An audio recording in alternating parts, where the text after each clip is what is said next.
Hi guys, for our next activity we're going to make some little heads with sprouts. Okay, so what we're going to need is a pot, and I bought these little ones from Bunnings for a couple of dollars. We need some dirt, and obviously we're going to need some seeds. Alright, let's do it. What we're going to need to do first is we're going to put some of our dirt, and you'll probably have dirt in the backyard that you can use, into our little pot. You can do it for the two.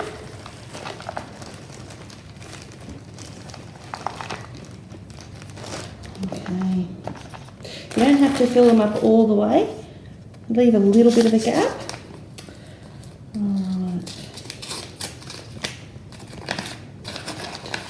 So I couldn't get any alfalfa sprouts, so I've got cress sprouts.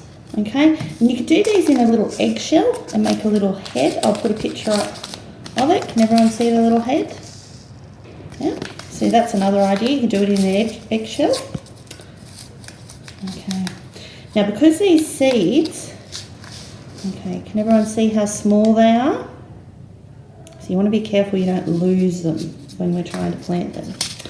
All right, so what we're going to do is just make a little bit of a gap. I'm going to plant some of these seeds in here.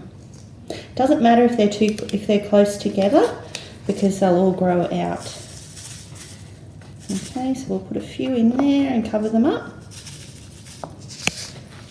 Okay, and now we have to put some water on them and wait for them to start to sprout. Okay. And that's it.